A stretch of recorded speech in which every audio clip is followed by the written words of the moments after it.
I didn't know what to do. I was so frustrated, I was upset, I was crying. I relocated back to Florida. I found this apartment. Then shortly after moving in, I lost my job. It's a story many can relate to. 46% of Florida households, or over 4 million people, are financially struggling and living paycheck to paycheck. I received an eviction notice in December to vacate by or pay said money. I couldn't afford to pay the money, so I actually just went ahead and surrendered the unit and moved out. I only owed a little under $5,000, but when I got the collection notice was almost $35,000. I didn't know what to do. There was no way I was going to be able to come up with $35,000. Just no way. What were your emotions seeing that you now owed $35,000? I felt like I was losing my mind. I didn't know what to do. When she showed me the paperwork that she was now indebted to them for like $35,000, I was astounded. Stains in the carpet, no trash left behind. She moved out early, was evicted early, and they charged her the entire balance of the remaining lease term. And that seems to be their practice. And they start with a balance that isn't appropriate or legal, and then they tack a 40% charge on top of that for their collection fee. So we go from a month and a half of rent, which she could have dug her way out of, to almost $35,000. So what is the goal of this class complaint? We know that there are many people out there dealing with the same thing. We want them to stop this practice. This class action lawsuit centers around junk fees, and this is what lawyers are arguing violates the Florida Consumer Collections Practices Act and the Florida Residential Landlord Tenant Acts.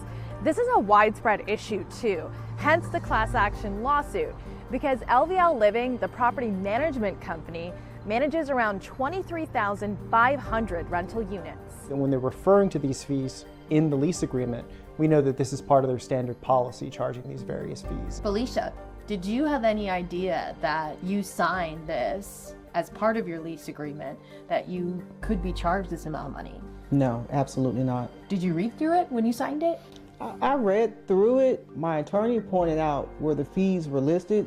That page doesn't have my signature, so I don't know where that clause came from. I didn't see it during the time of signing the lease. It's kind of interesting. It's docu-signed, and we can see there's 100 signatures from her and her daughter and the landlord. And you come to the end of the lease, she signs it, right here, her and her daughter. All of these junk fees were buried literally in fine print on the back side of the signature page. And I'm sure now they can say this was in the lease.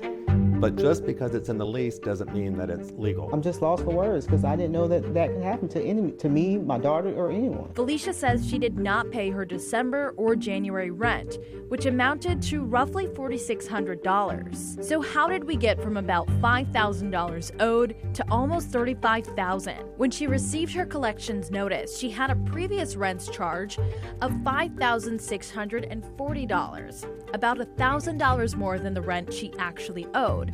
A concession payback for the first month of rent she received for free was charged as $2,050. A remaining rents charge of $17,000, which is for the 8 months left on her lease term. That gets us to around $25,000. If we add another $280 in fees, then subtract the $250 they're holding from her initial deposit, we get this number. If we add the 40% debt collector's fee, we get to almost $35,000 owed. It's very embarrassing, but I just wanted to get this story out because I know there's other people out there that had to go through what I went through. Even now I'm getting emotional because it's not fair. Like, how can you sit back and just do this to someone? Do you want to warn others about these type of practices? Yes, most definitely. To be aware, if you can, have an attorney read over the lease before signing it so something like this doesn't happen to you.